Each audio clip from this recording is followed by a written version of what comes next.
ጠቅላይ ሚኒስትር አብይ አህመድ በተባበሩት አረብ ኤሚሬቶች አቡዳቢ መኖሪያ የሚሆናቸውን ቤትና ቤተ መንግስት እያሰሩ ነው ሲሉ የቀድሞ የመንግስት ባለስልጣን ሚልኬሳ ሚደጋ ተናገሩ። አወዛጋቢው አትሌት ፈይሳ ሌሊሳ መታሰሩ ተሰማም።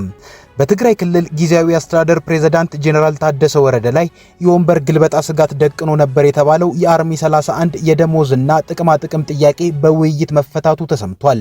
ኢዜማ የአገሪቱ የመንግስት ስርዓት እንዲቀየርና ከፍተኛው ስልጣንም የፕሬዝዳንት እንዲሆን የምክክር አጀንዳውን አቀረበ። ጤና ይስጥልኝ፣ ኢትዮ ፍሮንቶች ነን። አብራችሁን ስትቆዩ እነዚህን መረጃዎች ትሰማላችሁ። እስከዛውም ቻናላችንን ሰብስክራይብ፣ ላይክ እና ሼር እያደረጋችሁ አብራችሁን ቆዩ።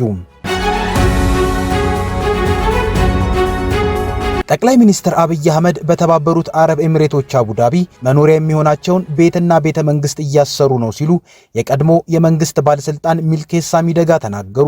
እኚህ የቀድሞ የብልጽግና ባለስልጣን የነበሩት ሚልኬሳ ሚደጋ ጠቅላይ ሚኒስትር አብይ አህመድ በአቡዳቢ ቤት እያሰሩ ነው ያሉት ጠቅላይ ሚኒስትሩ ተስፋ ቆርጠዋል፣ ወደ ውጭ እያዩ ነው የሚለውን ትንታኔያቸውን አስረጅ እንዲሆናቸው ነው። አብይ እንግዲህ ቆይቷል። ዩኤኢ እንደ ቤተ መንግስት አይነት መስራት ከጀመረው አቡዳቢ ላይ ነው እየሰራ ያለው። የራሱ ሲጠፋ የሚኖርበት ያው ወርቅ እያከማቸ ያለበትም እዛው ነው። እንደ አብይ ወደ ስልጣን ከመጣ ወዲህ ከዩኤኢ ጋር ግንኙነታቸው ይታወቃል። የዩኤኢ ጉድፈቻ ገብቷል። ማንም ሰው የሚያውቅ ነገር ነው። እዛ ፋጡማ የንጉሱ የዩኤኢ ንጉስ ሮያል ፋሚሊ ፋጡማ የምትባል የአሁኑ የዩኤኢ ፕሬዝዳንት እናት ፋጡማ ትባላለች እና የፋጡማ ልጅ ነው አብያው በጉድፈቻ እዛ የገባ እና እዛ ቤት እየሰራም ስለሆነ ውጭ እያየ ነው። ሆኖም ሚልኬሳ ሚደጋ ስለ ጠቅላይ ሚኒስትር አብይ አህመድ በአቡዳቢ ቤተ መንግስት የመገንባት ጉዳይ ከገለልተኛ አካል ማጣራት አልቻልንም። ጠቅላይ ሚኒስትር አብይ አህመድ ኢትዮጵያን መምራት ከጀመሩባቸው ዓመታት አንስቶ ለበርካታ የሀገሪቱ ኢኮኖሚያዊ ጉዳዮች ቅድሚያ መስጠት ሲገባቸው ቅንጡ ፕሮጀክቶች ላይ ያተኩራሉ በሚል ትችቶች ይበዛባቸዋል። ይህም ሪዞርቶችን በስፋት ከመገንባት አንስቶ በአዲስ አበባ የየካ ሰንሰለታማ ተራራዎችን ታከው ባሉ አካባቢዎች ቤተ መንግስትና ቅንጡ የመኖሪያ መንደሮችን እያስገነቡ ነው። ይህም ዋጋው 1 ትሪሊየን ብርን እንደሚሻገር ነው የሚነገረው። ጠቅላይ ሚኒስትሩ እነዚህ ወጪያቸው የገዘፉ ፕሮጀክቶችን እየሰሩ በተባበሩት አረብ ኤሚሬቶች ማምለጫ ቤተ መንግስት እየገነቡ ነው መባሉ አስገራሚ ነው። አብይ አህመድ ወደ ስልጣን ከመጡ አንስቶም ከተባበሩት አረብ ኤሚሬቶች ጋር የጠነከረ ግንኙነት እንዳላቸው ይነገራል። ይህ ግንኙነታቸው ከሀገራዊ ጉዳዮች ትብብር ባለፈ በቀጠናዊ ጉዳዮችም የሚንጸባረቅ እንደሆነ በሰፊው ይነሳል። አሁን ጠቅላይ ሚኒስትር አብይ አህመድ በተባበሩት አረብ ኤሚሬቶች አቡዳቢ ቤተ መንግስትን እያስገነቡ ነው በሚል መረጃ አለኝ ብለው ለአንከር ሚዲያ የተናገሩት ሚልኬሳ ሚደጋ በኢትዮጵያ ውስጥ በ2010 ዓ.ም የፖለቲካ ለውጥ መጣ ከተባለ ጀምሮ ለማ መገርሳ ይመሩት በነበረው የኦሮሚያ ክልል ካቢኔ ውስጥ በተለያየ እርከን በኃላፊነት ሰርተዋል። የኦሮሚያ ስቴት ዩኒቨርሲቲን ከመምራት አንስቶ የክልሉ መሬትና ከተማ ቢሮን በኃላፊነት መርተዋል። ሆኖም ከኦህዴድ መፍረስ ቀጥሎም ከብልጽግና ፓርቲ መመስረት ጋር ተያይዞ በኦሮሞ ብልጽግና ፓርቲ አመራሮች መካከል በተፈጠረው አለመግባባት ሳቢያ ከፓርቲው የተገለሉ መሆናቸው ይነገራል። በወቅቱ ሚልኬሳ ከኃላፊነታቸው ተነስተው በቁም እስር ቀጥሎም ኑሯቸውን በስደት ካደረጉት ለማ መገርሳ ጋር አሰላለፋቸውን አድርገው የነበሩ ናቸው። ራሳቸውም ከሀገር ከወጡ በኋላ መረጃዎች አሉኝ በማለት ጠቅላይ ሚኒስትር አብይና አስተዳደራቸውን በተለያዩ ጉዳዮች ላይ ሲወነጅሉ ይደመጣሉ። ከነዚህ ውንጀላዎች መካከል የቀድሞ የታላቁ የኢትዮጵያ ህዳሴ ግድብ ፕሮጀክት ስራ አስኪያጅ ስመኘው በቀለ እንዲሁም በኦሮሞ ፖለቲካ ትግል ውስጥ በሙዚቃ ትልቅ ተጽዕኖ ነበረው ከሚባለው ሃጫሉ ሁንዴሳ ሞት ጋር በተያያዘ የብልጽግና መንግስት ቀጥተኛ ግንኙነት አለው በማለት ተደጋጋሚ ውንጀላን አሰምተዋል። ሆኖም ከኢትዮጵያ መንግስት በኩል ለእሳቸው ውንጀላ ምላሽ ሲሰጥ አይደመጥም። ሚልኬሳ ሚደጋ ከአንከር ሚዲያ ጋር ባደረጉት ቆይታ ሌሎች ጉዳዮችን የሚያነሱ ሲሆን በኦሮሚያ ክልል እየታየ ያለው የታጣቂዎች የማናለብኝነት እንቅስቃሴ ለክልሉም ሆነ ለፌዴራል ከፍተኛ ባለስልጣናት ቤተሰቦች ከፍተኛ ጦስ እያመጣ መሆኑን አስረድተዋል። ለዚህም ማሳያ ነው ያሉት የኦሮሚያ ክልል ትምህርት ቢሮ ኃላፊ ቶላ በሪሶ ወንድም ከ2 ሳምንት በፊት በመቂ መገደላቸውን ነው። የትምህርት ቢሮ ኃላፊው ቶላ በሪሶ ወንድም በታጣቂዎች የተገደለው እንደ ማንኛውም ታጋሽ ታግቶ ይሁን የመንግስት ባለስልጣን ቤተሰብ ስለሆነ ለበቀል ዓላማ መሆኑን ግን አልገለጹም። እንዲሁም የኢፌዴሪ አየር ኃይል አዛዥ ሌተናል ጄኔራል ይልማ መርዳሳ ወንድምም በታጣቂዎች ታግቶ ያለበት ሁኔታ እንደማይታወቅ አንስተዋል።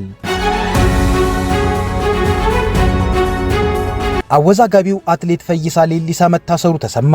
ይህ አትሌት የታሰረው በአዲስ አበባ ከተለያየ የመሬት ወረራ እንቅስቃሴ ጋር በተያያዘ ነው። አትሌቱ ከመሬት ወረራ ባለፈ ከተለያዩ ሕግ አስከባሪ አካላትም ጋር ግብ ውስጥ መግባቱ ተሰምቷል። በዚህም ሳቢያ በአሁኑ ሰዓት በቁጥጥር ስር ውሎ በንፋስ ስልክ ላፍቶ ክፍለ ከተማ ባለ ፖሊስ ጣቢያ እንደሚገኝም ሰምተናል። የአትሌቱ የወንጀል ዝርዝር ከመሬት ጋር የተያያዘ ነው ከሚለው ውጪ ለጊዜው ይፋ አልተደረገም። አትሌት ፈይሳ ሌሊሳ በብዙ አወዛጋቢ ድርጊቶቹና ንግግሮቹ የሚታወቅ ነው። በ2008 ዓ.ም በብራዚል በተደረገው የሪዮ ዲ ጄኔሮ ኦሎምፒክ ውድድር ላይ ኢትዮጵያን በማራቶን ወክሎ የተወዳደረ ሲሆን ውድድሩን ሲያጠናቅቅ ሁለት እጆቹን በማመሳቀል በኢትዮጵያ መንግስት ላይ ያሳየው ተቃውሞ የሚታወስ ነው። ወቅቱ ህወሓት መራሹ የኢህአዴግ መንግስት ከኦሮሚያና ከአማራ ክልል ወጣቶች በኩል ተቃውሞ የተነሳበት ጊዜ ሲሆን ፈይሳ ሌሊሳ በማራቶን ውድድሩ ማጠናቀቂያ ላይ ያሳየው እጅን የማመሳቀል ምልክት የቄሮ እንቅስቃሴን የተቀላቀሉ የኦሮሞ ወጣቶች ለተቃውሞ የሚያሳዩት ምልክት ነበር። በኦሎምፒክ ውድድሩ ላይ ባሳየው ምልክት ምክንያትም ከውድድሩ ማጠናቀቂያ በኋላ ወደ ኢትዮጵያ አልተመለሰም። የጠቅላይ ሚኒስትር አብይ አህመድን ወደ ስልጣን መምጣት ተከትሎ ወደ ኢትዮጵያ የተመለሰው አትሌት ፈይሳ ሌሊሳ ወደ ሀገሩ ከገባ በኋላ ግን ከአትሌትነቱ ይልቅ ከመንግስት አካላት ጋር በመሻረክ ወደ ብር ማሳደድ ገብቷል በሚል ይታማል። ለመንግስት በሚያሳየው ጭፍን ድጋፍ ሳቢያም ቀድሞ የታገለው ለፍትህ አይደለም ወይ የሚል ጥያቄም ተነስቶበታል። በአንድ ወቅት ከነዳጅ ጋር በተያያዘ በማህበራዊ ገጹ ላይ የሰጠው አስተያየትም መነጋገሪያ ነበር። በወቅቱ ከፍተኛ የዋጋ መወደድን እያሳየ ባለው የነዳጅ ዋጋ ላይ በርካቶች ትችት አዘል አስተያየትን ሲሰጡ ፈይሳ ሌሊሳ መኪና ገዝቶ ስለ ነዳጅ ዋጋ ማለቃቀስ አያስፈልግም፣ ከፈለጋችሁ መኪናችሁን ሽጣችሁ ፈረስ ግዙ፣ ካልሆነም በእግራችሁ ሂዱ ሲል በማህበራዊ ገጹ ላይ አስተያየትን ሰጥቶ ነበር። በዚህም ሳቢያ ሰፊ ትችትና ውግዘት አጋጥሞታል። አሁን ላይም በመሬት ወረራና ከህግ አስከባሪዎች ጋር በገባው እሰጥ አገባ ሳቢያ በወንጀል ተጠርጥሮ በእስር ላይ መሆኑ እየተነገረ ነው። በትግራይ ክልል ጊዜያዊ አስተዳደር ፕሬዝዳንት ጀነራል ታደሰ ወረደ ላይ የወንበር ግልበጣ ስጋት ደቅኖ ነበር የተባለው የአርሚ 31 የደሞዝና ጥቅማጥቅም ጥያቄ በውይይት መፈታቱ ተሰምቷል። አርሚ 31 ከነሙሉ ትጥቁ ወደ ክልሉ ጊዜያዊ አስተዳደር ፕሬዝዳንት ቢሮ መሄዱና የአስተዳደሩን ቢሮ ከቦ መያዙ በመቀሌ የጸጥታ ስጋት ፈጥሮ ጉዳዩ መነጋገሪያ ሆኖ ነበር። በከበባው ወቅት የክልሉ ፕሬዝዳንት ጀነራል ታደሰ ወረደ በሌላኛውና አዲ ሃውሲ በሚባለው ሁለተኛ ቢሮአቸው ውስጥ እንደነበሩ ተነግሯል። ለተቃውሞ ወደ ጽህፈት ቤቱ የመጡትን የአርሚ 31 አባላትንም የክልሉ ሰላምና ጸጥታ ቢሮ ኃላፊ ጀነራል ፍሳ ኪዳኑ ወይንም ፍሳ ማንጁስ እንዲሁም ምክትል ፕሬዝዳንትና የህወሓት ምክትል ሊቀመንበር የሆኑት አቶ አማኑኤል አሰፋ አወያይተዋቸዋል። ለአርሚ 31 ተቃውሞ ምክንያት ናቸው የተባሉት የደሞዝና ጥቅማጥቅም ጉዳይ ከዚህ ቀደም በሌሎች 3 አርሚዎች ተጠይቆ በጊዜያዊ አስተዳደሩ መፍትሄ አግኝቶ የአፈጻጸም መመሪያ እየወጣለት ነው ተብሎ የነበረ ቢሆንም ከአርሚ 31 ጋር ተደረገ በተባለው ውይይት ችግሩ በውይይት ተፈታ ከሚለው ውጪ በምን አይነት ነጥቦች ላይ ተነጋግሮ መፍትሄ እንዳገኘ የተገለጸ ነገር የለም። ሆኖም የአርሚ 31 ጥያቄ ከደሞዝና ጥቅማጥቅም የተሻገረ ፖለቲካዊ ዓላማ እንደነበረው የሚያረጋግጡ መረጃዎች ወጥተዋል።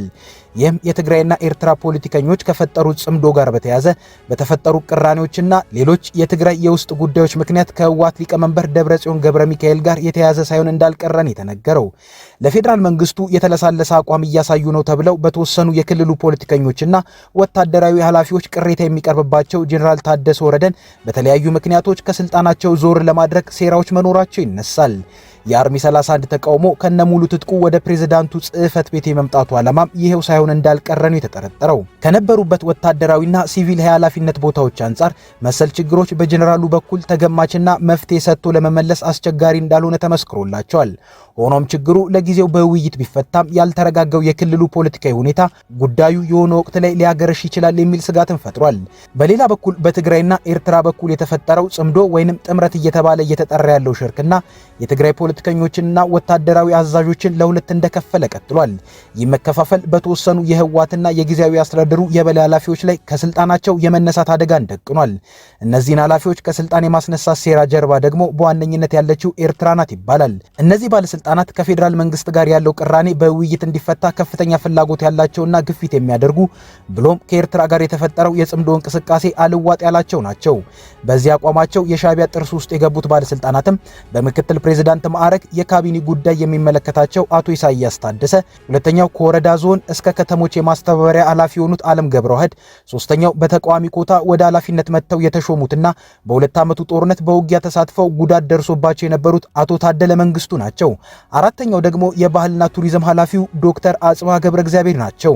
ኃላፊዎቹ ጽምዶ ላይ ያራመዱት ባለው የተቃውሞ እንቅስቃሴ ምክንያት ከስልጣናቸው እንዲነሱ ከኤርትራ ባለስልጣናት በኩል ከፍተኛ ግፊት እየተደረገባቸው ነው። ይህ በእንዲህ እንዳለም የፌዴራል መንግስት ለ2 ወራት አግዶት የነበረውን የትግራይ ክልል የበጀት ድጎማ ለቋል መባሉንም ሰምተናል። ኢዜማ የሀገሪቱን የመንግስት ስርዓት እንዲቀየርና ከፍተኛ ስልጣንም የፕሬዝዳንቱ እንዲሆን የምክክር አጀንዳ አቅርቧል። የመገንጠል መብትም ከህገ መንግስቱ ሊሰረዝ ይገባል ስለማለቱም ተሰምቷል።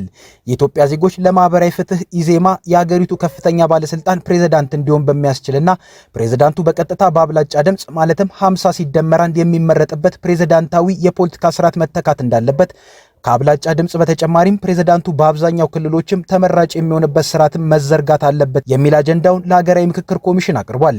በህገ መንግስቱ በአንቀጽ 45 የተዘረጋው የፓርላሜንታዊ ስርዓት መሪው በቀጥታ የማይመረጥበት ቋንቋን መሰረት ባደረገ መልኩ የተመረጡ ተወካዮች ተሰብስበው የሚመርጡት መሪ በመሆኑ የመሪው ወይም የጠቅላይ ሚኒስትሩ ቅቡልነት ጥያቄ ውስጥ ሲገባና የአንድ ብሔር ተወካይ እንጂ የሀገር መሪ እንዳልሆነ ሲቆጠር በመስተዋሉ የፖለቲካ ስርዓቱ ሊቀየር ይገባል ብሏል። ኢዜማ በ73 ገጽ አገራዊ የምክክር አጀንዳዎች መነሻ ሰነድ ለሀገራዊ የምክክር ኮሚሽን አስረክቧል። ፓርቲው አጀንዳዎችን በ5 ርዕሶች ማለትም የሀገር ህልውናና ቀጣይ አደጋ፣ የዜጎች ሰብአዊና ደህንነት መከበር አለመቻል፣ ከድህነትና ከኋላ ቀር መላቀቅ አለመቻል፣ የጋራ ማንነት፣ ጥቅም፣ ፍላጎትና ስሜት አለመዳበር፣ የህገ መንግስት ማሻሻዮች በሚል ማቅረቡ ተገልጿል። ጠቅላይ ሚኒስትር አብይ አህመድ ከዚህ ቀደም በፓርላማ ላይ ባደረጓቸው ንግግሮች በሀገሪቱ ፕሬዝዳንታዊ ስርዓትን የመተግበር ፍላጎትና ዓላማ እንዳላቸው በተደጋጋሚ ሲገልጹ ተደምጠዋል። ሌላው ኢዜማ በአጀንዳነት ለብሔራዊ ምክክር ኮሚሽን ያስገባው የራስን ዕድል በራስ የመወሰን እስከ መገንጠል የሚለውን ሐሳብ የያዘው የህገ መንግስቱን አንቀጽ 39 ነው። በህገ መንግስቱ አንቀጽ 39 መሰረት ማንኛውም ብሔር ብሔረሰብና ህዝብ እስከ መገንጠል የሚደርስ መብት እንዳለው ተደንግጓል። ይህ አንቀጽ ኢትዮጵያ አንድ ሆና የመቀጠል መብቷን የሚያመነምንና በማንኛውም ሰዓት በጥቂቶች ፍላጎት ላይ በመመስረት ብቻ አገርን የሚያፈርስ ከመሆኑም በላይ በህዝብ መካከል መተማመንን የሚሸረሽር የጋራ ፍላጎትንና ጥቅምን ብሎም የጋራ ማንነትን የሚያቀጭጭ አንቀጽ በመሆኑ ሙሉ በሙሉ ሊሰረዝ እንደሚገባው ምክረ ሐሳብን አቅርቧል። የኢትዮጵያ መንግስት ከቀናት በኋላ በነዳጅ ላይ የሚጥለውን የቫትና ኤክሳይዝ ታክሶችን መተግበር ይጀምራል። ይህም የቤንዚንና የናፍጣ ዋጋን በእጅጉ እንደሚያንረው ይጠበቃል። የገንዘብ ሚኒስቴር ከጥቂት ሳምንታት በፊት ባወጣው ሪፖርት በነዳጅ ላይ የሚተገበረውን የቫትና ኤክሳይዝ ታክስን በታህሳስ ወር ተግባራዊ እንደሚያደርግ መናገሩ ይታወሳል። በነዳጅ ምርቶች ላይ ተግባራዊ የሚደረጉ ሁለቱ ታክሶች ተጨማሪ እሴት ታክስ ማለትም ቫት 15 በመቶ፣ ኤክሳይዝ ታክስም 15 በመቶ፣ በጥቅሉ 30 በመቶ ታክስ ነው በነዳጅ ምርቶቹ ላይ ተግባራዊ የሚደረግ። ይህም በነዳጅ ዋጋ ላይ ከፍተኛ መናርን ያስከትላል ተብሎ ተሰክቷል። የቤንዚን ዋጋን እንኳን ብንወስድ አሁን ይጣላል የተባለው ቫትና ኤክሳይዝ ታክስ ይጣልበት አሁን ይሸጥበት ካለው 122 ብር ወደ 160 ብር ይጠጋል ማለት ነው። የትራንስፖርትና የምርቶችን ዋጋ ያንራል ተብሎ የተሰጋው የነዳጅ ታክስ ትግበራ መንግስት ወጪን ለመሸፈን ያግዝልኛል ብሎ የሚተገብረው ሲሆን ከዓለም ባንክና IMF ጋር የደረሰበት የኢኮኖሚ ማሻሻያ ስምምነት አካል መሆኑ ይነገራል። ለዚህም በሚመስል ሁኔታ ዛሬን ጨምሮ የነዳጅ ማደያዎች በርካታ ቦታዎች በመኪና ሰልፎች ተጨናንቀው ታይተዋል። ከኢትዮ ፍሮንት የዛሬ ጉዳያችን እኚህ ነበሩ። ቻናላችንን ሰብስክራይብ አድርጉልን። እናመሰግናለን። መልካም ጊዜ